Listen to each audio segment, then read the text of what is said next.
Teófilo es doctor por la Universidad de Durham, Inglaterra, y tiene una extensa producción, trabajo en temas de migración internacional, y además había olvidado hacer un reconocimiento expreso a Teófilo y a la universidad a la cual está adscrito, porque su presencia aquí en el seminario es parte de, cuenta con parte del apoyo de la universidad para que él pudiera venir a México, y parte es obviamente el compromiso del seminario de hacer posible su estancia aquí en esta reunión. Teófilo nos va a hablar sobre sostenibilidad de la migración transnacional, los casos de Perú y el Ecuador. Quiero recordar, reiterar que aparte de la transmisión por videoconferencia, y disculpe a las personas aquí en la sala que sea tan reiterativo, pero pongámonos en el papel de la gente que se conecta tarde a las transmisiones, que se está transmitiendo la sesión no solo por videoconferencia, como decíamos, en el Colegio de México, en el CIAD de Hermosillo, Sonora, y en la Universidad de las Américas en Puebla, sino también por internet. Y a las personas que nos están viendo por internet, recordarles que pueden hacer preguntas desde la conexión que está establecida en la página principal del Colegio de la Frontera Norte, y también se pueden hacer las preguntas a través de Messenger en la cuenta colef-streaming@hotmail.com. Teófilo. Gracias, Manuel, por invitarme a estar presente en esta reunión, y como también al Colegio de la Frontera.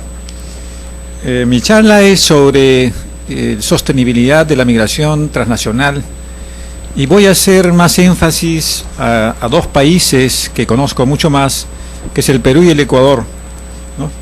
Pero podría yo decir que los argumentos que voy a elaborar pueden ser aplicados a otros países, fundamentalmente emisores, ¿no?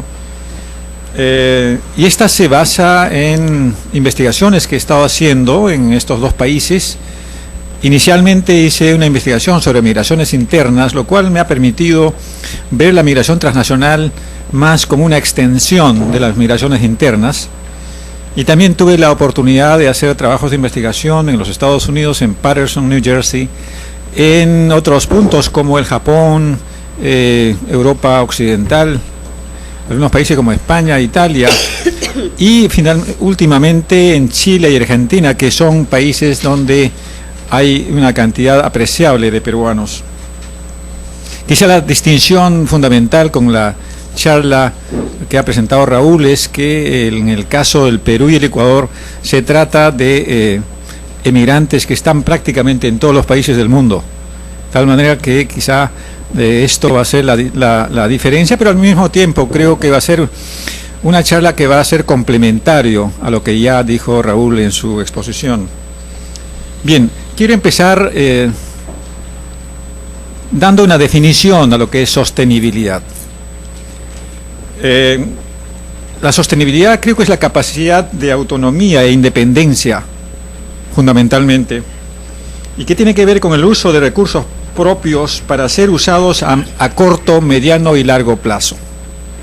Es sostenible cualquier proyecto, cualquier programa, cuando esta puede existir en un periodo bastante largo.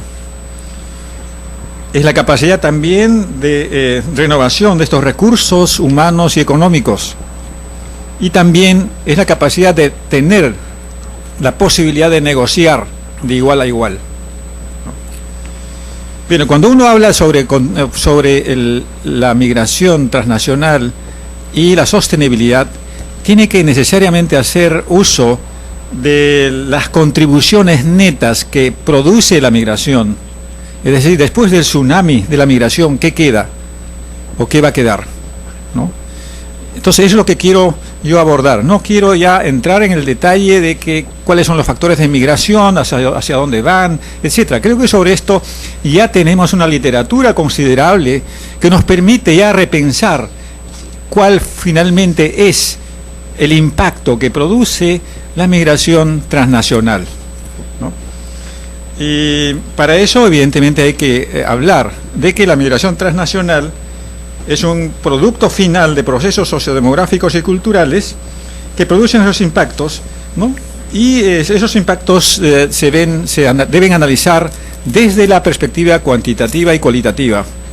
Probablemente mi charla va a incidir más en la parte cualitativa, porque como antropólogo hacemos trabajos fundamentalmente cualitativos, sin olvidar que hay que ponerles cifras para poder medir los impactos cualitativos. Bien, dentro de esto lo que quiero pasar es a un tercer punto. Todo proceso de migración interna o internacional produce costos y beneficios. Pero estos costos y beneficios no solamente son económicos, y eso es lo que quiero yo entrar a hacer el detalle, ¿no? Dentro de estos costos beneficios, dos resaltan inmediatamente, y como también lo sostuvo Raúl. Uno son las remesas, ¿no?, que pueden medirse en términos cuantitativos, y tenemos muchas investigaciones al respecto, y también los impactos cualitativos que estas producen fundamentalmente en los países de origen de los migrantes. Y el beneficio son las remesas, y los costos es la fuga del capital humano, o llamado también la fuga de cerebros, ¿no? Bien, pero estos dos aspectos, que por sí solo tienen una enorme importancia para la migración transnacional, va a ser analizado un poco al final, ¿no? Lo que voy a hacer ahora es más bien ver otros aspectos que tienen que ver con el impacto de la migración transnacional. Bien.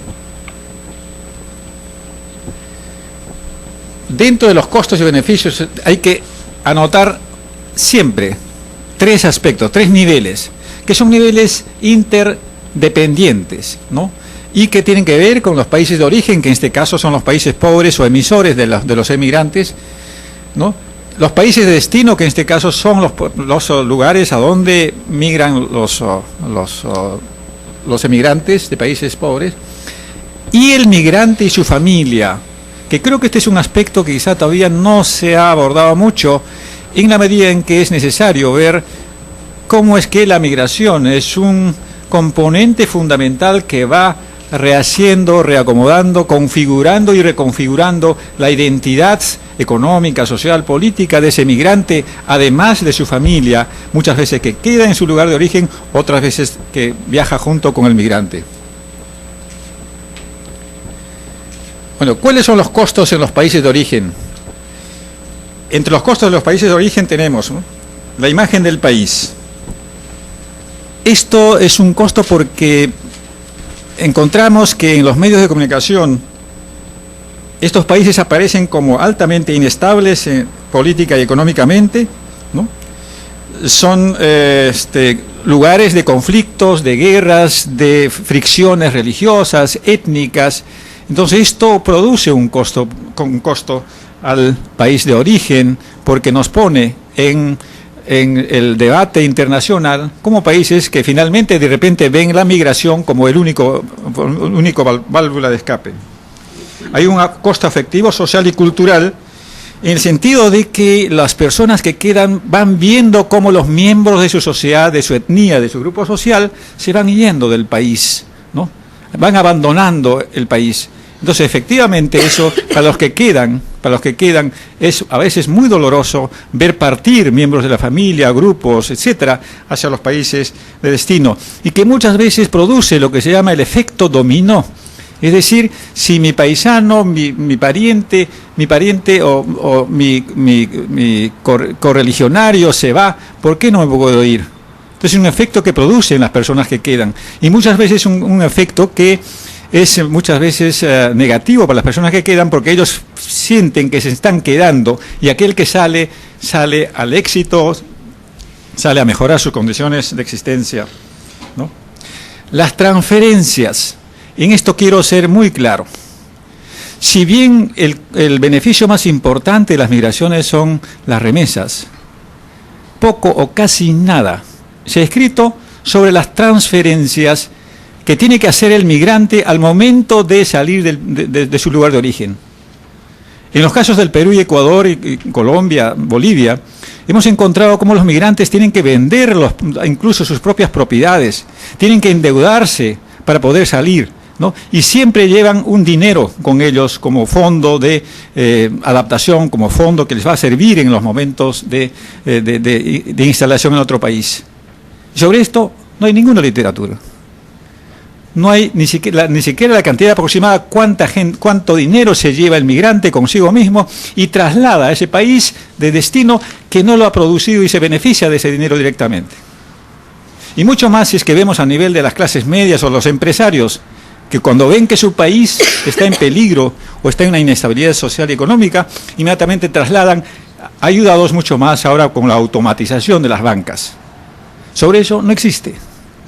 Yo creo que las remesas hay que medirlo como la inmigración. ¿Cuántos salen y cuántos entran? Sabemos cuántos entran a través de las remesas, pero no sabemos cuántos salen. Entonces el producto neto sería ese remanente que nos permita ver cuánto dinero ha salido de los países, ¿no? Bien, la migración e inversión. También conocemos que los países de destino se ponen su propio valor para acceder a esos migrantes que vienen con dinero. No sé si todavía en los Estados Unidos existe eso de la migración e inversión, en el sentido de que si tiene uno entre 500 a $1 millón, puede tener su permiso de residencia para trabajar. O puede presentar un proyecto y de esa manera puede acceder al permiso de trabajo. Sucede igual en el Canadá. Con $250,000 canadienses uno puede acceder a tener esa residencia. Y de esa manera incluso tener la nacionalidad mucho más fácil, etc. Igual sucede en Singapur, en Australia, en Argentina hace algunos años atrás, aunque ya ha dejado de ser. Entonces lo que estamos viendo es que estos países de destino pueden atraer a estos capitalistas, y estos capitalistas transfieren ese dinero que lo han hecho en su país de origen y los colocan en el país de destino. Bien, hay también el afectivo personal familiar, evidentemente. Esto tiene que ver con el desgarramiento de muchas familias, especialmente en los países andinos, donde todavía el concepto de familia es relativamente la unidad que es fundamental para la reproducción social, donde los lazos afectivos todavía son fuertes. Somos descendientes de una cultura que ha tenido como principio, ¿no?, lo colectivo, la familia, como idea fundamental. Ver a un miembro de la familia, fundamentalmente a las mujeres, es desgarrador para muchas familias. Ese costo produce un costo, ¿no?, en las emociones, el ver a esos parientes salir fuera de la casa. Pero no quiero hablar solamente de la migración, tiene solamente costos. Por supuesto que tiene beneficios, y yo creo que es importante hacer el balance y al final ver si hay más costos o beneficios. Por eso es que he puesto los beneficios. Hay un proceso, ¿no?, que permite la globalización de las culturas nacionales, ¿no? La migración puede ser un medio en que la persona puede acceder a un segundo idioma, puede mejorar sus condiciones de educación, ¿no?, puede globalizar su propia cultura a través de transferir con él mismo su capacidad organizativa, sus creaciones colectivas como la música, la danza, etcétera, que permite entonces que la música, la danza también viaja junto con el migrante y se globaliza en un mundo mayor, ¿no? Yo creo que eso es importante. En el caso peruano, por ejemplo, valses de Chabuca Granda o las comidas como el ceviche, etcétera, que antes eran consumidos en el Perú, ahora se consumen en los lugares de destino, permitiendo entonces de esta manera enriquecer y ampliar el mercado incluso que tienen el mercado familiar de los migrantes que salen fuera del Perú. Hay también la posibilidad del retorno del capital humano. Tanto Ecuador y Perú ahora están interesados en poder incentivar desde los gobiernos cómo estos migrantes que salen fuera del país, especialmente aquellos que están en la tercera edad o van a jubilarse, pueden reinsertarse al país de origen trayendo su capital hacia el país y de esta manera permitir entonces una reinversión. Yo hice una consultoría para una institución privada para ver cuál era el grupo de edad de los migrantes, de los peruanos que están fuera del Perú. encontramos que ya estamos en una etapa en que muchos peruanos que se fueron en los años 60, 70, ahora están por jubilarse. Y ellos desearían retornar, ¿no?, repatriando el dinero que tienen, repatriando sus capacidades y su capital humano al Perú para que ellos puedan emprender una segunda juventud, como siempre los llamo, ¿no?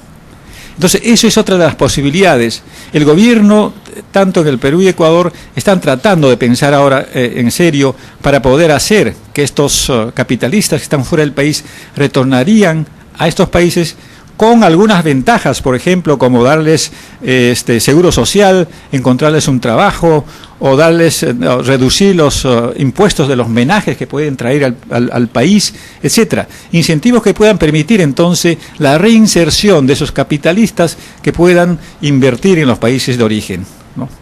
Evidentemente esto tiene limitaciones, porque entonces no es una actividad compulsiva, es voluntaria.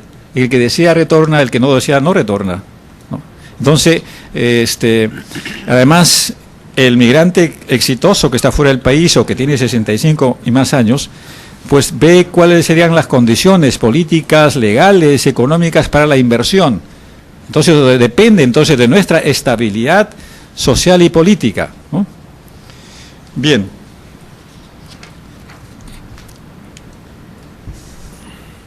Los países de destino. Los costos fundamentales en los servicios sociales. Yo he trabajado mucho con peruanos y ecuatorianos en Europa. Y uno de los reclamos más insistentes de los países europeos, que como todos sabemos son países de beneficencia, es que los migrantes producen un costo en los servicios sociales. ¿Por qué? Porque la educación y la salud y los programas sociales son gratuitos. Entonces ellos, independientemente si este migrante es legal o ilegal, ¿no? Entonces hay un reclamo permanente, especialmente en el campo de la educación. Muchas escuelas en Europa ahora tienen niños que hablan 15 o 16 idiomas distintos. Entonces los europeos dicen, mi hijo no aprende mucho porque los profesores tienen que hacerse cargo de esas lenguas distintas y tratar entonces de aprender el idioma dominante, y esto tiene un costo en la educación y en el aprendizaje de los niños europeos, ¿no? Entonces hay una enorme cantidad de reclamos por parte de las escuelas y los directores, ¿no?, en ese sentido de que la migración empobrece de alguna manera la calidad de enseñanza, especialmente en las escuelas públicas, que son importantes en Europa, ¿no?, de los niños que están asistiendo a las clases. Igual en la salud, ¿no?, los centros de salud ahora tienen mucho más personas que atender, etcétera. Entonces eso, pues, incluso en la universidad, porque como ustedes saben, en Europa las universidades son gratuitas, o casi gratuitas, con la excepción de Inglaterra. Entonces, esto es uno de los reclamos persistentes que están presentes en las sociedades en los países de destino. Hay un costo demográfico. Europa occidental tiene alrededor de 350 millones de habitantes. Ahora, incluyendo los 25 países de la Comunidad Europea, suma 450 millones de habitantes. Y es más o menos del tamaño de Argentina. Argentina tiene solamente 38 millones de habitantes. Entonces, la presión demográfica que existe en Europa es bastante alta, por un lado. Y por otro lado, la infraestructura social de los países europeos no está en capacidad de poder recibir esa población que ingresa anualmente hacia Europa. Entonces, estos dos aspectos, ¿no?, tanto la presión demográfica como la infraestructura social, se convertirían también en los costos efectivos que va produciendo la migración en los países de destino. Finalmente hay un costo político.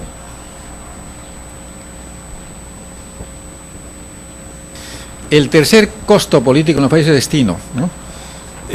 Los países de destino aparecen como, en este caso, intolerantes, poco flexibles, muchas veces lugares donde se desarrollan muchos actos de racismo, xenofobia, etcétera. Entonces, esto mismo tiene un costo político, porque como sabemos, estos países de destino son democráticos, no tienen una estabilidad política y todo eso. De repente, ahora, con la presencia de los migrantes, ¿no?, aparecen en los medios de comunicación como no capaces de poder sostener esa estabilidad al tratar mal a los migrantes, ¿no? ¿Ya? ¿Está bien? Bien.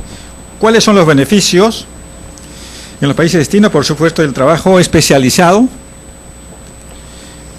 fuera del capital humano, técnicos que salen de nuestros países con grados intermedios y que finalmente terminan trabajando, especialmente aquellos que hacen trabajos manuales especializados, el skill labor, ¿no?, que estos países de destino no los producen y tienen a estos como parte de su mercado laboral, ¿no?, y para el cual, como en el caso del capital humano, nuestros países han invertido, no solamente en su educación, sino también en su entrenamiento. Estoy pensando, por ejemplo, en los torneros, o en los mecánicos, que son probablemente las actividades especializadas de mayor demanda que hay en estos países de destino. Mano de obra barata y abundante, ¿no?, y esto de acuerdo al número de migrantes que llegan a los países de destino, ¿no? Esto se incrementa en la medida en que también la migración se incrementa a los países de destino, especialmente para los trabajadores ilegales, que muchas veces son pagados en la mitad del salario, ¿no?, permitiendo entonces que los empleadores puedan tener cada vez, ¿no?, un rango de posibilidades de poder escoger a quiénes, cuándo, cómo y para qué. Entonces esto es consecuencia directa de la cantidad de emigrantes que llegan a su lugar de origen. El multiculturalismo también, ¿no?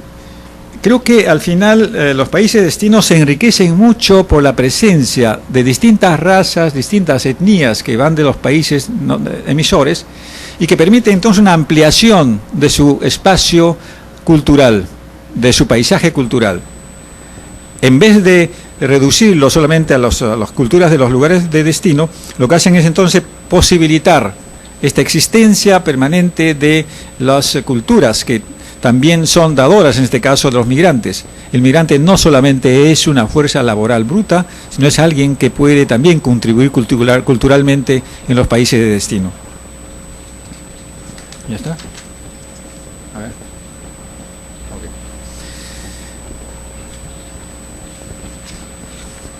Ahora, finalmente, el migrante y su familia. No. Los costos, primero, la crisis de identidad.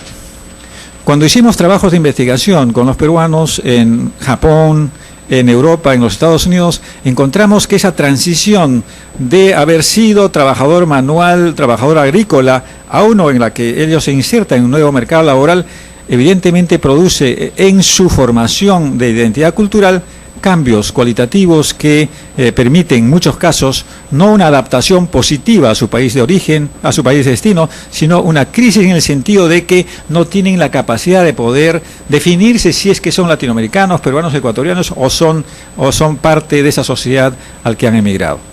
Esta es una transición muchas veces muy difícil, ¿no?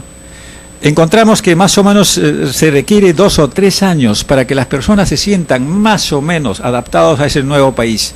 Pero durante este periodo hay muchas crisis de identidad, ¿no?, que finalmente pueden producir, incluso en algunos casos, ¿no?, problemas mentales, ¿no?, problemas que tienen que ver con este síndrome del eterno retorno, de querer retornar a su país de origen, ¿no?, pero no poder hacerlo porque tiene las deudas que pagar, porque tiene que trabajar, porque la familia requiere de esa remesa que él va a enviar, etcétera. Entonces, especialmente estas crisis de identidad se profundizan mucho más en las épocas de invierno, cuando ellos tienen que sufrir, especialmente en Europa del Norte, tienen que sufrir estos inviernos que son muy prolongados, ¿no?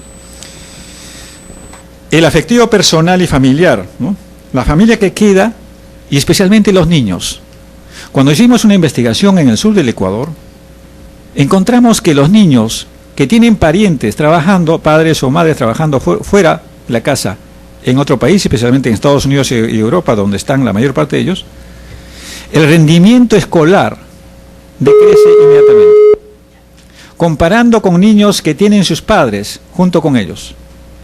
Se establece entonces la relación de un padre ausente, de un padre que está lejano.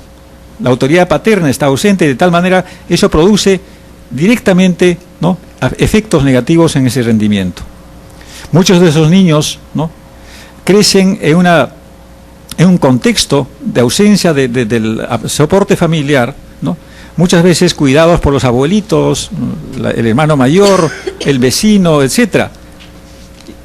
Ese costo evidentemente no está cuantificado hasta ahora porque no hay estudios que nos muestren, pero sí está produciendo, especialmente en las zonas rurales, donde todavía la autoridad paterna es fundamental en el cuidado de los niños, ¿no?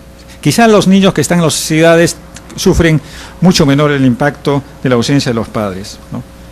La explotación laboral, especialmente en a los ilegales, ¿no? Sabemos muy bien que el salario que se le paga a los ilegales en muchos casos es la mitad de lo que se puede pagar en términos legales, ¿no? Entonces eso, cuanto más ilegales hay, mejor para los empleadores. En el caso peruano y ecuatoriano estamos hablando que de peruanos y ecuatorianos en los Estados Unidos, el 50% son ilegales, aproximadamente. No se puede tener una cifra exacta.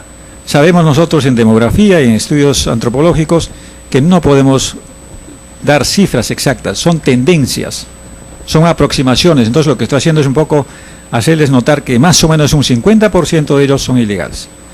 En el caso de peruanos y ecuatorianos, en Europa es 2 de cada 3 de ellos son ilegales o están en proceso de legalización. Entonces estamos hablando de una cantidad enorme de personas que están dispuestos a recibir, ¿no?, los salarios que los pueden imponer los patrones, ¿no? El nuevo racismo es inevitable. Uno ojea los periódicos en Europa y encuentra diariamente eventos racistas, xenófobos, de personas que no resisten, que son tan humanos como ellos y están en Europa como para poder encontrar un medio de subsistencia para ellos, especialmente los que son de Alemania del Este, que quizás son los más racistas que los de la Alemania del Oeste, ¿no? Sobre esto hay muchos autores que han escrito en Europa sobre el nuevo racismo, esa emergencia de ese racismo que se juega contra los sudacas, lo llaman a los sudamericanos en España, ¿no? Y cuanto más indígena, cuanto más monolingüe o cuanto más las facciones raciales sean más indígenas, el racismo es mayor. Eso es innegable, ¿no? Bien, los beneficios para el migrante y su familia. Bueno, es cierto, la experiencia laboral puede incrementarse. Nuevos oficios, nuevas maneras de tener ingresos, ¿no? Especializaciones quizá que pueden desarrollarse, ¿no? Quizá pueden tener una posibilidad de incrementar sus capacidades y sus habilidades que quizá no lo pueden tener en su lugar de origen, pero que sí lo pueden tener en el lugar de destino, ¿no? El salario, y eso hemos hablado, yo creo que no es necesario hacer una comparación sobre esto, ¿no? La globalización cultural, ¿no? Aprender un segundo o un tercer idioma.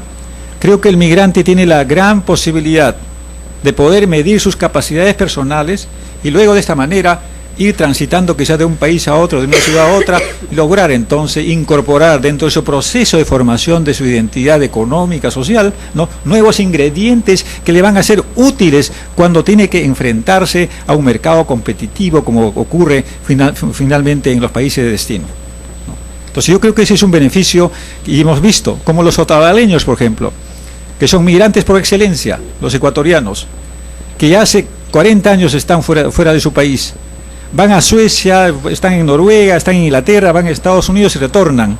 Entonces esos otavalinos han logrado acumular en estos procesos nuevas maneras de poder entender el mundo, incluso nuevas maneras de lograr hacer que este capital humano pueda servir para reafirmarse en su ascendencia étnica de ser otavaleño. Estos son indígenas que nunca se cortan el pelo y que siempre son doctores, son personas que han logrado altas calificaciones y que siempre retornan al Ecuador, ¿no? Entonces también es un beneficio que hay que destacar, y como los aymaras en el Perú y Bolivia, que son los fenicios andinos, que están siempre visitando ciudades en América Latina, en Europa, y luego retornan a sus lugares de origen.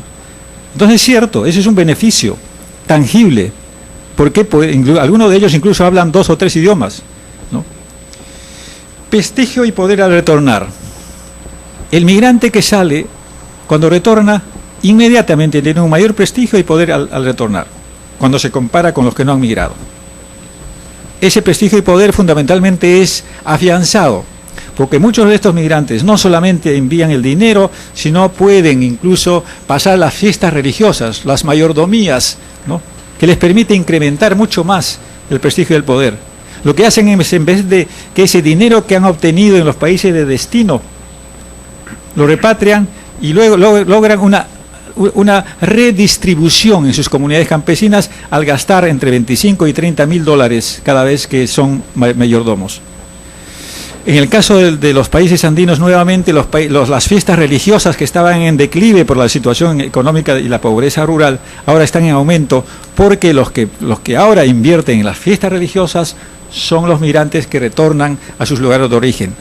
Por supuesto que ese migrante regresa exitoso, es el sinónimo del progreso, del adelanto, ¿no?, de la modernidad, y no se atreve a decir qué tipo de trabajos ha tenido que desarrollar o cuánto esfuerzo ha tenido que desarrollar para poder tener ese dinero y lograr retornar a su pueblo de origen. Eso también tiene un costo, porque el no decir qué cosa ha hecho en el país de destino, ¿no?, permite que los que han quedado incrementen más sus posibilidades de irse fuera del país. Entonces tiene un efecto en el sentido de provocar, un efecto, ¿no?, que dominó, que llamamos, que de provocar para que el resto de la población también salgan fuera del país. Bien, la fuga del capital humano, eso es lo que queríamos entrar y que ya Raúl entró en el debate inicial. La pérdida del capital humano, los países de origen.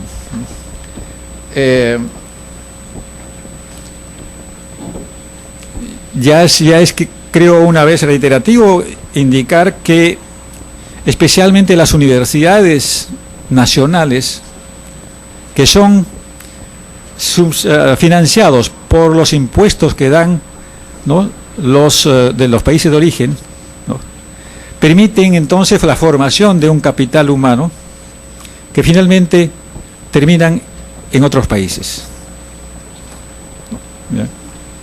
Por un lado. Y por otro lado, la brecha del conocimiento que existe entre los países ricos y pobres, estos últimos tiempos se ha incrementado mucho más.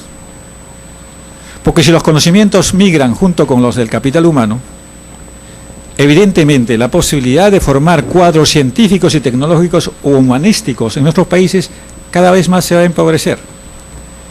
Quizá el ejemplo mexicano es notorio en el sentido de la reinserción del capital humano, aunque alguien me decía que eso ya se está terminando. En el caso de nuestros países no existe un programa. Los mejores estudiantes de nuestras universidades se van, hacen sus doctorados en universidades europeas o norteamericanas y tienen 3 alternativas. Uno, quedarse en el país de destino. Si es que no encuentran el trabajo en el país de destino, la segunda alternativa es buscar trabajo en el mercado global. Si es que no encuentran el trabajo en el mercado global, recién piensan retornar al país de origen, en este caso al país, a Perú, Ecuador. Y si es que lo hacen, retornan al país de origen, no tienen las posibilidades de que sus expectativas como doctores, con másters, etcétera, pueden ser compensadas con un salario. Entonces nuevamente entran al mercado global. Entonces esas son las 3 alternativas que tienen. Bien, la ganancia del capital humano evidentemente lo tienen los países de destino, que tienen un médico, un ingeniero o un técnico hecho en otro país, listo para poder servir en el mercado del empleo.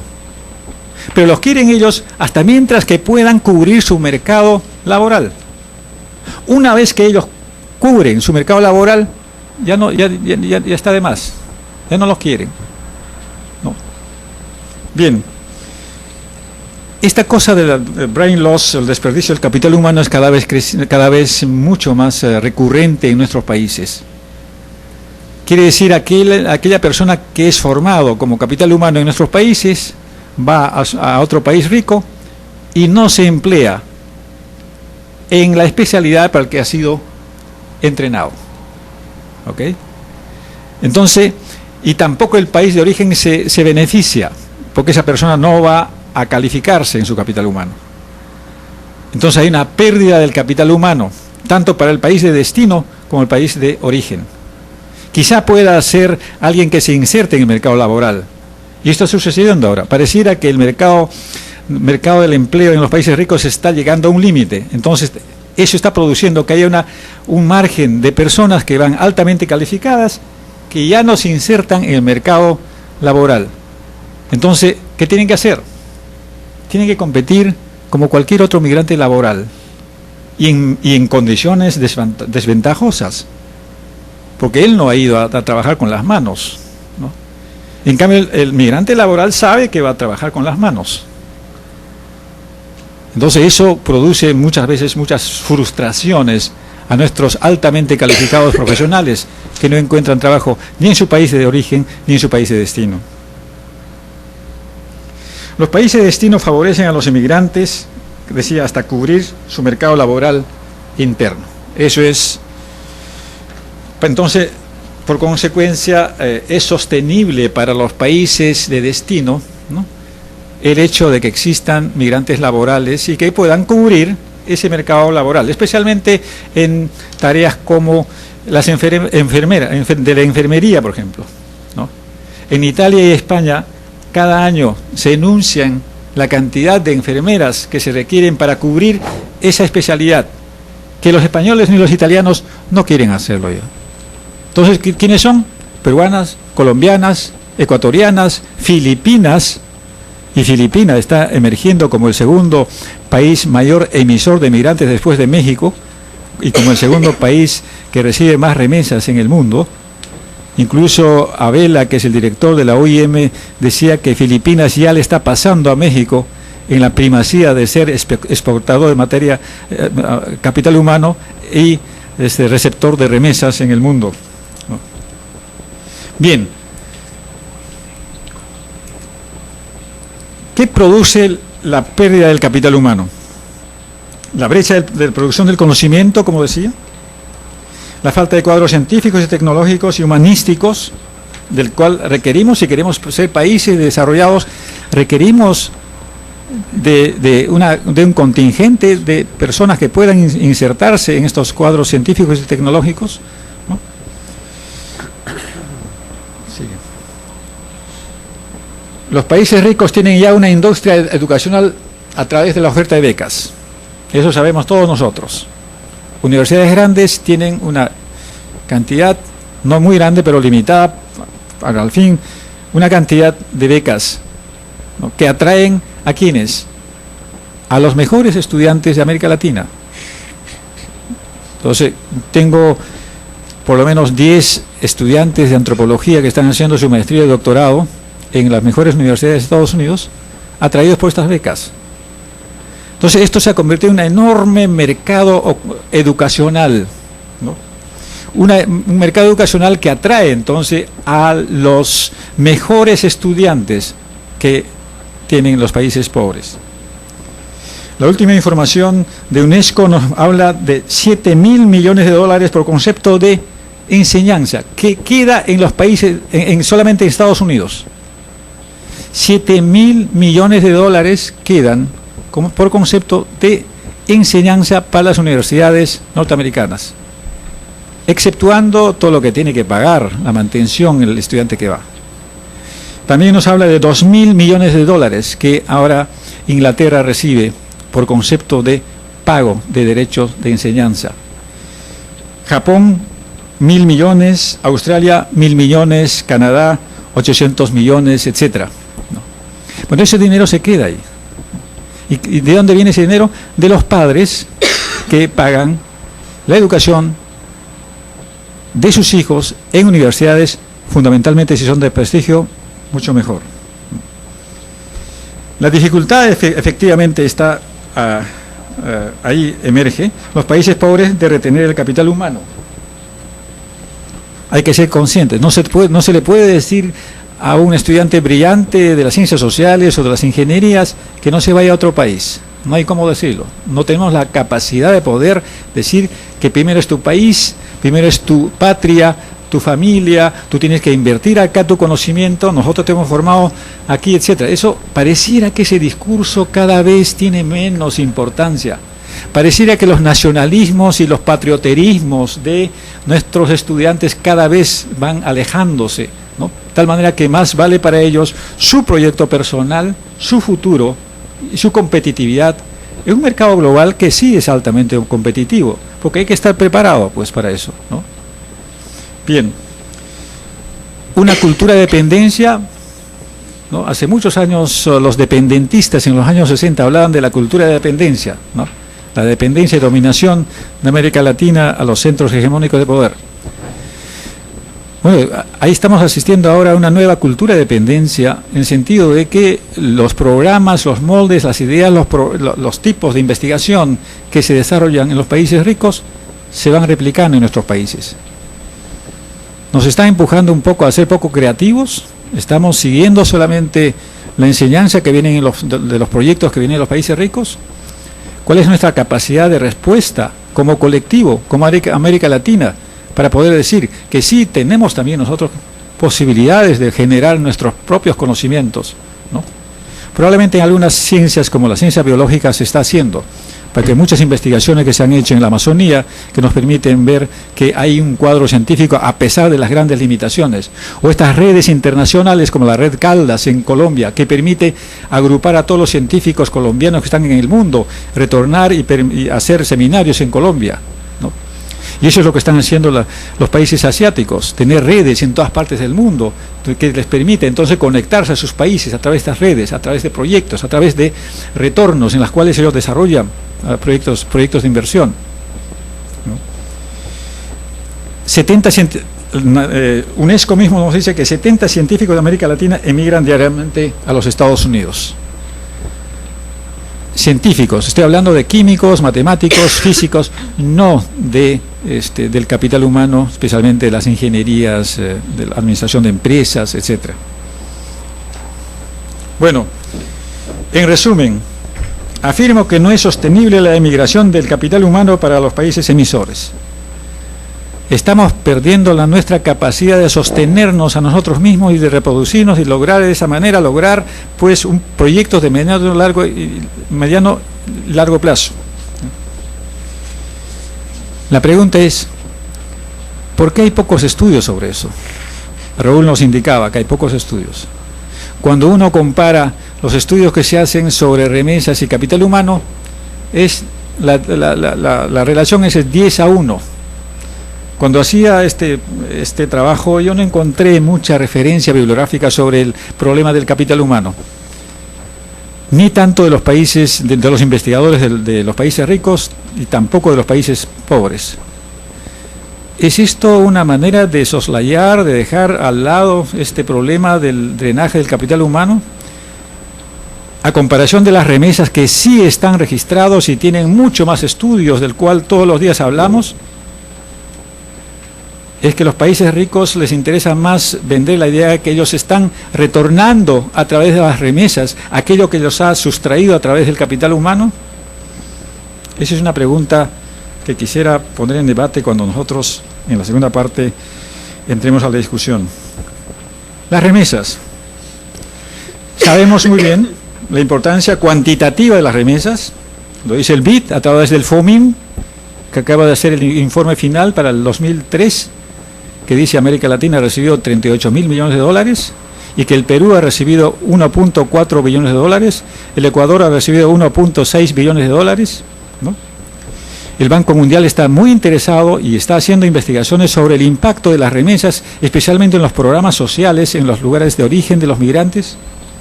La OIM tiene un programa extensivo sobre el tema de las remesas, ¿no?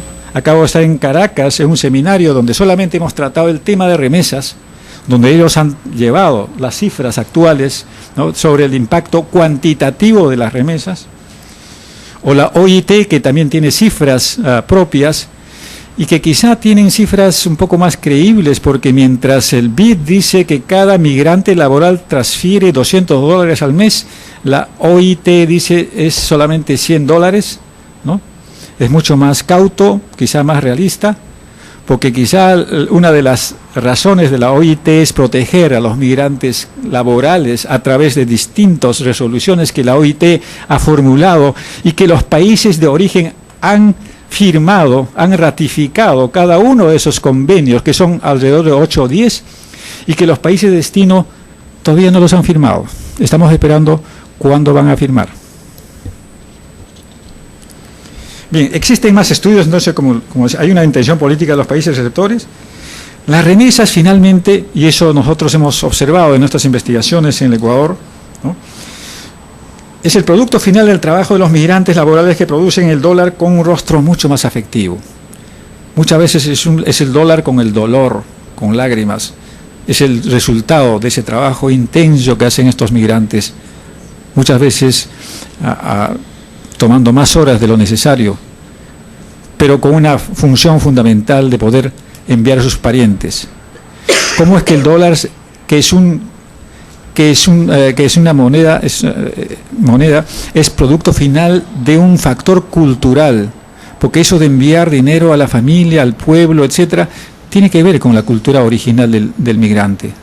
Tiene que ver con los lazos afectivos que él mantiene con sus parientes, con su familia, o con su virgencita que quedó en el pueblo, o con el santo patrón que le vio a él nacer o le dio algún milagro. Es una manera de recompensar ese milagro que quedó ahí, ¿no? Ese es un dólar entonces distinto a cualquier otro tipo de dólar. Es un dólar que muestra ese afecto, en el que muestra la vinculación, la revinculación, que ese migrante que está afuera sigue siendo parte de la familia, sigue practicando la transnacionalidad, sigue pensando siempre en su lugar de origen, ¿no? Especialmente en el caso peruano y ecuatoriano, donde muchos de ellos han ido y no pueden retornar tan fácilmente porque muchos de ellos son ilegales y no pueden retornar. Estimulan una economía de consumo de bienes que no se producen en los países de origen.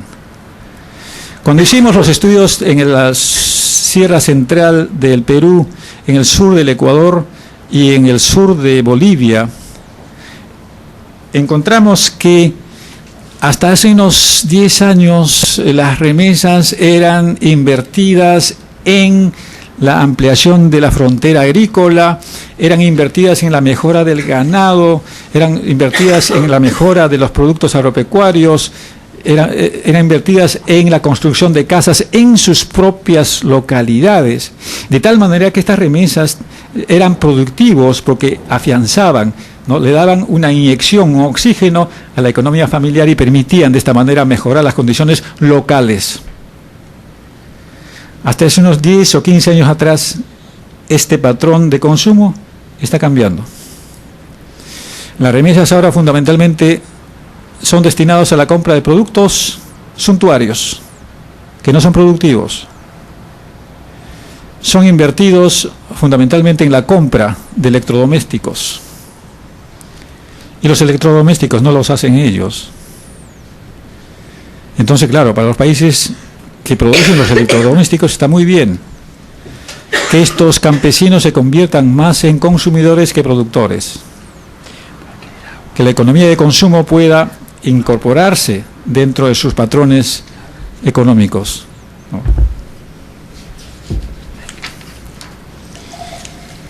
El aporte laboral de los migrantes en los países de destino es sostenible para su economía, como decía. Crea mayor dependencia familiar, es cierto.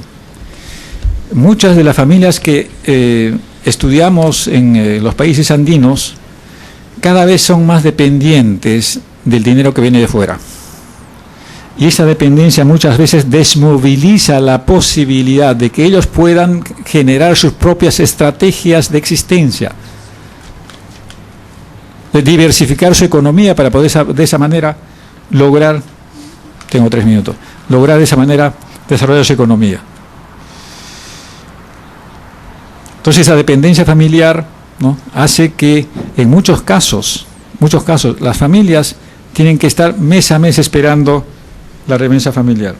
Las remesas se utilizan más para comprar productos suntuarios, como decía, producen una inflación artificial también, porque en los lugares donde llegan los dólares, inmediatamente los precios empiezan a elevarse más allá de su producto, de su costo real, y es muy difícil nuevamente retornar al precio original, porque hay una mayor oferta de dólares, ¿no? Y en sociedades campesinas, pueden imaginarse en sociedades campesinas que nunca han tenido una economía monetarizada, especialmente el dólar, cómo esto entra dentro de su economía doméstica, dentro de sus presupuestos, cómo va transformando esa mentalidad de la racionalidad campesina, ¿no? Donde ahora el dólar es casi una moneda diaria. Las remesas son irregulares y producen distorsiones en la economía familiar, por supuesto. Cuando uno hace estudios sobre la remesa, van a ver a través del año, hay ciertas épocas del año donde se eleva la cantidad de remesas que se envía. Y otros meses donde la cantidad disminuye. Y en algunos meses simplemente no llega. ¿Qué pasa cuando un migrante se enferma? Entonces eso produce una distorsión. Entonces la familia que queda no puede hacer un presupuesto familiar, porque no tiene un dólar permanente que fluye en su economía. No. Entonces esa distorsión produce muchos problemas dentro de lo que es el manejo de la economía familiar, ¿no? Entonces no saben qué comprar, cómo destinar a la gente, no saben si el próximo mes vendrá la remesa o no, etcétera, ¿no? Estimulan la migración de las comunidades campesinas, porque los niños viven en una economía casi dolarizada. Ven que sus padres reciben los dólares, ¿no? Entonces eso va estimulando a ellos, indicándoles que su destino no está en su pequeño pueblo, porque su agricultura está deprimida, porque los precios que pagan los compradores es por debajo de lo que ellos producen, porque en los países como Ecuador y Perú el 38% de lo que comemos en el país son importados y no podemos competir con la agricultura importada. Entonces ven que su destino no está en ese lugar. ¿De dónde vienen los dólares? Del lugar donde están sus padres. Entonces hay un condicionamiento cultural de que en la vida del niño, cuando sea grande, y a esto hay que aumentar, ¿no?, la cada vez presencia de enseñanza del inglés en las comunidades campesinas, para que a partir de eso el niño vea que su destino no está en su pueblo pequeño, que su destino está fuera, en aquel lugar donde están sus padres, ¿no? Entonces yo creo que es importante ver esto, porque son niños que en cuyo proceso de socialización están apareciendo estos nuevos eventos que de alguna manera están negando la posibilidad que ese niño pueda tener la capacidad de decir, bueno, este es mi pueblo, me quedo en mi pueblo y me voy a quedarme aquí a vivir con mis hijos también. Esos son efectos psicológicos y culturales que no están cuantificados, es cierto, resultan de la observación que nosotros como antropólogos hemos estado haciendo a los niños, ¿no?, y que efectivamente faltan hacer las cuantificaciones para decir, por ejemplo, cuál es la incidencia porcentual de los niños que tienen parientes fuera y los niños que no tienen parientes. Bien, finalmente, sin embargo, hay aspectos positivos, con eso quiero concluir, ¿no? Incremento del presupuesto familiar, no es necesario discutir a esto, muchas familias casi dependen de los remesas, especialmente en las ciudades. Y finalmente, y con esto concluyo, puede ser sostenible si se invierte en bienes productivos que generan empleo, que son productivos, ¿no? Entonces, creo que la tarea es, las remesas existen, no lo vamos a negar, y las migraciones transnacionales se van a ir dando, las cifras son cada vez crecientes, esas son realidades a las cuales no podemos negar. Entonces ahora la pregunta es, ¿cómo hacer que las remesas tengan finalmente un destino que favorezca al desarrollo local, regional, nacional? Y con eso termino. Gracias. Gracias, Teófilo. Yo creo que el planteamiento de Teófilo tiene muchas aristas y que, como él decía, el intento de su presentación es justamente a partir del análisis de dos casos principales, pero de países de migración, y su comparación con otros procesos pueden dar luces para y provocar, diríamos, un debate interesante. Yo quiero rescatar, sobre todo a partir de esto último que mencionaba Teófilo, sobre el elemento de las remesas, es que el debate, sobre todo en México, pero yo diría en general en los países de la región, ha estado muy impregnado por el volumen de las remesas y la intención de parte de los gobiernos por captar y utilizar esos recursos con esas intenciones productivas que incluso se estuvieron comentando en la presentada a propósito de la presentación de Raúl. Pero me parece que lo que sugiere Teófilo es interesante y poco se ha avanzado, que es cuál es el balance neto de las remesas, cómo en países en los que sus capacidades productivas son limitadas, en el que las pautas de consumo se alteran y modifican a partir de la recepción de divisas, también se alteran. Entonces hay un efecto sobre la balanza de pagos, sobre la economía nacional, y también poco nos preguntamos sobre las derramas, que también de ese balance neto, lo que queda en el país, hacia dónde va, es decir, cuáles son los canales de transferencia de esos recursos hacia consumo productivo o consumo improductivo. Entonces yo creo que sobre eso creo que hay una veta de investigación muy importante a llenar. Yo tengo dos elementos que forman parte a lo mejor de esta comunidad de pensamiento que se forma en torno a las discusiones y presentaciones del seminario, que a veces suenan como una especie de trabajo apostolar, que tienen que ver con el bagaje de terminología o conceptos que usamos, y tal vez por eso compartirla con Teófilo. A veces me preocupa que se haga como equivalencias entre capital humano y este concepto muy cuestionable de fuga de cerebros, que mucha de la bibliografía se ha ido posponiendo por las connotaciones ideológicas que tiene, y sobre todo porque el capital humano en países de emigración, como es el caso de México, en su gran mayoría es un capital humano no calificado, que sería tal vez el término, los dos términos que podríamos usar, calificado y no calificado. Justamente nuestros países como países de migración estamos perdiendo un importantísimo volumen de capital humano, pero el hecho de que no sean calificados no desmerece en términos de nuestras capacidades y las posibilidades de producción. Y el otro es la muy reiterada discusión sobre utilizar el término ilegal en vez de migración o migrante no autorizado o migrante indocumentado, porque, pues como lo discutimos siempre, nadie es ilegal, puede estar en condiciones de ilegalidad, pero nadie es ontológicamente hablando ilegal, ¿no? Entonces es esto para compartir un poco en este, como decía, trabajo de apostolado, para pedir que utilicemos un lenguaje común más apropiado, menos, digamos, ideológicamente cuestionable, sobre todo porque es el lenguaje que utilizan los países receptores para criminalizar la migración, es decir, extender esta connotación de migrante fuera de la ley, cuando no es una ley penal, una ley criminal, sino es simplemente son infracciones a leyes administrativas, como es el caso de las leyes de población o las leyes migratorias. Bueno, no quiero abusar de la palabra. Le plantearía si las personas que están en el CIAD quieren hacer alguna pregunta o comentario a la exposición de Teófilo. Bueno, solamente más una pregunta, solamente un comentario, ahora no tengo preguntas.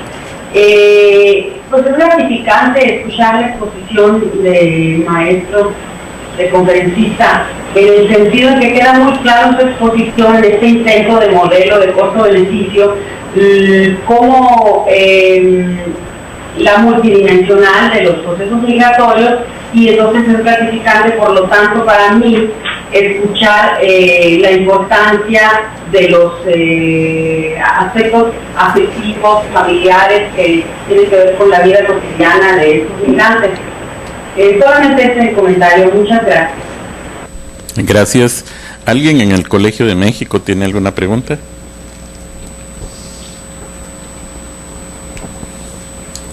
Comentario, mi nombre es Rafael Vega. Sí, Rafael.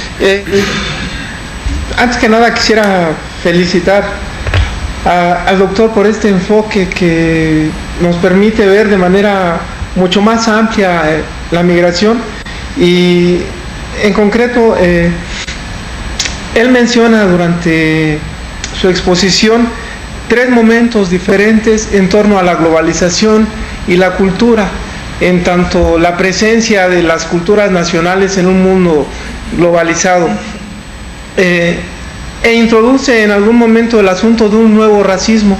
Yo quisiera preguntarle, o en su caso comentarle efectivamente, hasta qué punto las nuevas expresiones del racismo que uno encuentra en Europa, tal vez en Estados Unidos o incluso en México o en cualquier otro país de América Latina donde también existen migraciones internacionales, condicionan, limitan, restringen el aspecto de la manifestación de las culturas nacionales.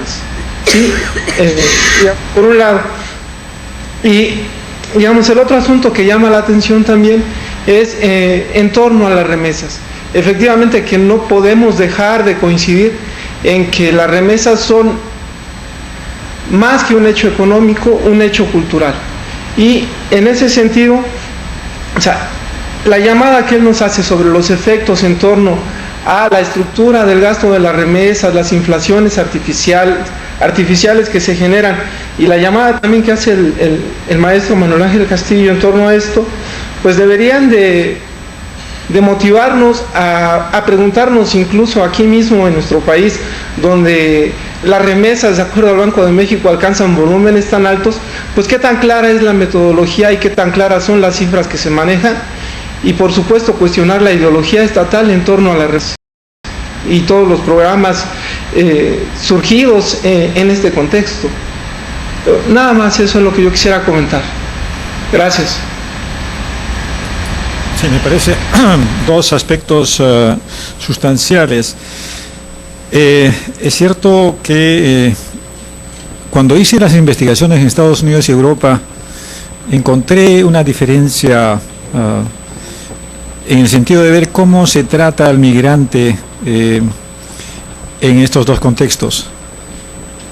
A pesar de que existen trabajos que nos muestran la exclusión social, la marginalidad y el racismo que hay en Estados Unidos, y eso está documentado y ustedes saben muy bien, creo que en Europa he notado que por las condiciones de que Europa es un país de haber sido emigrantes hasta los años 1960-70, donde se da la transición demográfica de migración internacional, y ahora son países de inmigrantes.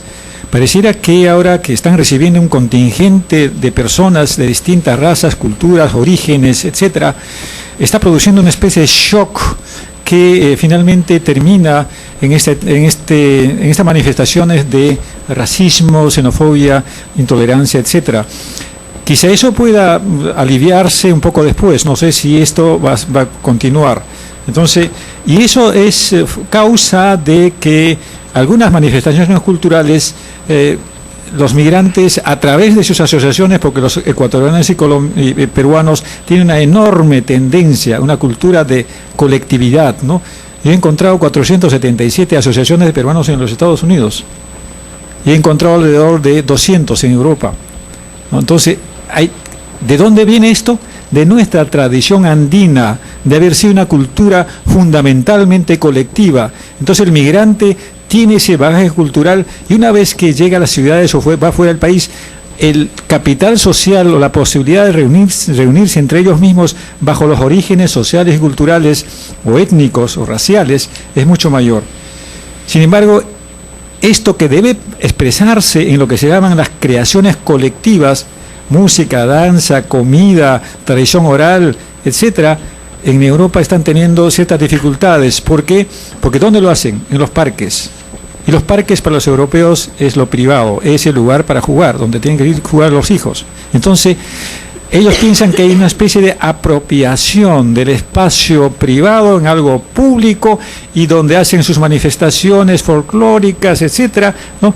Porque esta gente también trata de lograr mantenerse a través de sus tradiciones, que probablemente es un soporte cultural fundamental para seguir existiendo en países de alta competitividad, de alto individualismo, de tanto materialismo. Entonces, eso está produciéndose, ¿no? Permanentes quejas de los municipios de que sus parques están siendo cada vez, ¿no?, apropiados por estos migrantes, muchas veces les dicen sucios, desorganizados, que vienen a crear el desorden, ¿no? Y que de esta manera lo que está produciendo esta es una respuesta muchas veces del racismo. Finalmente, sobre la metodología de las remesas, es cierto, la metodología, las remesas tienen origen cultural, pero finalmente es un bien económico financiero. La metodología, tanto el Banco Mundial, la OIT, la OIM, el diálogo interamericano, ¿no?, la OIM, tienen metodologías distintas, maneras de medir las remesas distintas, y eso confunde al investigador, ¿no? Entonces, unos hablan de $100 mensuales que mandan los migrantes a sus países de origen, otros hablan de 150, y los más optimistas son del FOMIM, del Fondo Multilateral de Inversiones del Banco Interamericano de Desarrollo, que dicen que son $200-250. Entonces, ¿cómo trabajar con esas cifras tan distantes, tan impares, ¿no? Entonces, yo creo que es un reto nuevo. Crear una metodología apropiada para poder ir midiendo el impacto no solamente cuantitativo, sino cualitativo de las remesas, incluyendo en los cuestionarios preguntas como lo que he indicado sobre la inflación artificial, sobre la cultura de dependencia, las distorsiones de la economía familiar, etcétera. Creo que eso está por hacerse y hay que hacerlo ahora, porque si no vamos a estar siempre desbordados por las informaciones estadísticas, yo diría casi triunfalistas, que nos vienen especialmente de los países, ¿no?, ricos o los países de destino.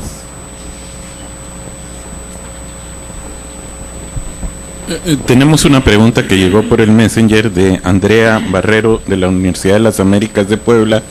La pregunta dice: me gustaría escuchar la opinión del profesor en referencia a Colombia, ya que ya sabemos que la expulsión de este país es por razones muy diferentes a la mexicana.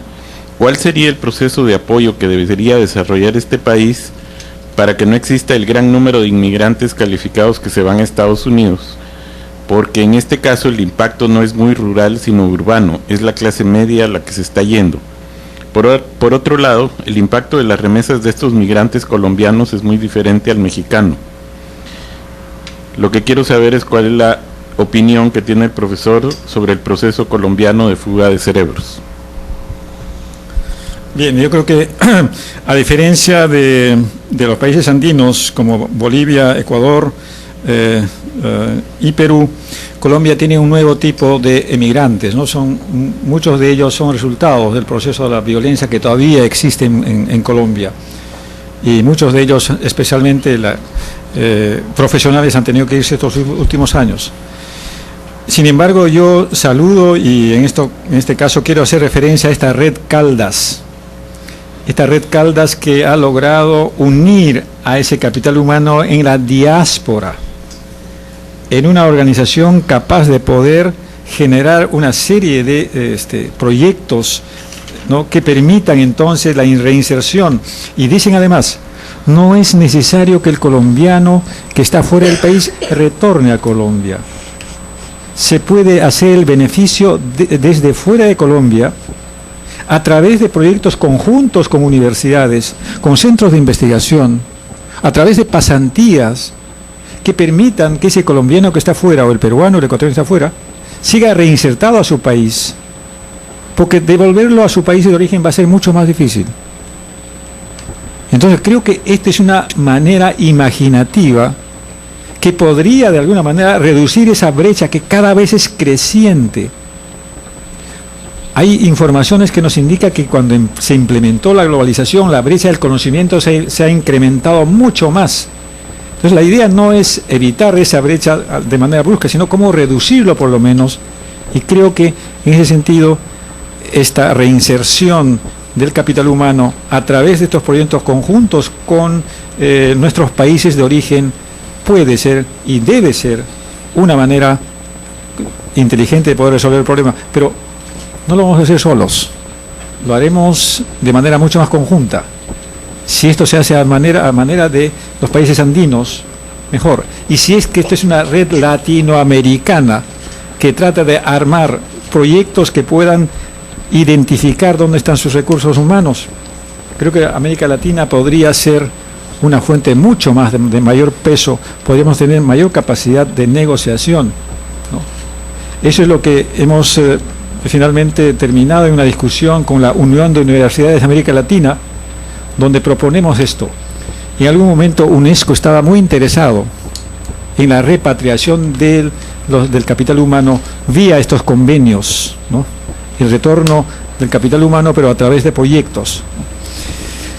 Pero eso está ahí, hay que hacerlo, y creo que la única manera fuerte de poder hacerlo es a través de una red latinoamericana que nos permita hacer eso. Porque si no, si vamos a actuar Perú por un lado, Ecuador por otro lado, Brasil por otro lado, no vamos a tener los efectos que deberíamos esperar. Bien, para terminar la ronda con las salas de videoconferencia, en la Universidad de las Américas de Puebla, ¿hay alguna pregunta?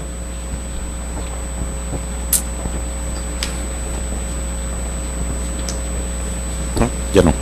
Bien, entonces pasamos a la ronda de preguntas y comentarios aquí en sala. En primer lugar, Antonio, por favor. Muchas gracias. Bueno, quería agradecerle al profesor Teófilo Altamirano su exposición. Yo no tengo muchas credenciales para hacer el comentario que voy a hacer. El único es que pertenezco a un país que está en el mundo y que por lo tanto es de emigración y de inmigración a la vez, y que tiene un cierto pasado del cual yo creo que se puede aprender, aunque muchas veces las autoridades no quieran, y que tiene una característica por la cual me atrevo a hablar hoy aquí, y es que en los últimos 4 años alberga al 45% de la población latinoamericana en Europa. Flujo que en el 2003 fue de unas 500.000 personas, en el 2002 de unas 300, en el 2001 de unas 200, en toda Europa me refiero, ¿no? Y el 45% prácticamente está en España. De los 2.300.000 latinoamericanos que hay en Europa, más de 1 millón está en España. Y de ese millón, el 70%, el 80% casi, ha llegado en los últimos 3-4 años. Y de esos que han llegado en los últimos 3-4 años, la mayoría son ecuatorianos, con 390.000 empadronados, colombianos, y, aunque bastante más atrás, peruanos. Y claro, como ha dicho el profesor Altamirano y como todos sabemos, los migrantes no se distribuyen aleatoriamente, ¿no? Y los costos y los beneficios pues tampoco. Los costos son mayores para unos grupos sociales y menores para otros, y los beneficios son mayores para unos grupos sociales y menores para otros. Pero lo que yo quería añadir a su lista, que es siempre una lista, es una lista por definición a la que se le pueden añadir y quitar cosas, y más o menos completa o incompleta, desde el punto de vista de un país que recibe a estos inmigrantes y que no los considera a todos por igual, porque sudaca no son todos, hay más sudacas y menos, depende de los países latinoamericanos. de los que estemos hablando y depende de los vínculos históricos que haya habido y depende sobre todo de la, por decirlo con palabras de mi colega canario, de la clase social de los inmigrantes que llegan, ¿no? Pues quería añadir algunas cosas a lo que él ha dicho, muy breves. Primero, por concentrarme en las tres cosas que él ha dicho, no voy a añadir puntos ni a quitar puntos. Primero, desde el punto de vista político, que esto genera distorsiones, inseguridades e inquietudes en las democracias europeas. Bueno, pues eso es bastante sencillo, que le den el voto a los inmigrantes.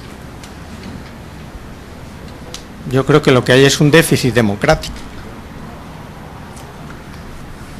Un déficit democrático que la inmigración, como antes las mujeres, históricamente, pues están experimentando en carne propia.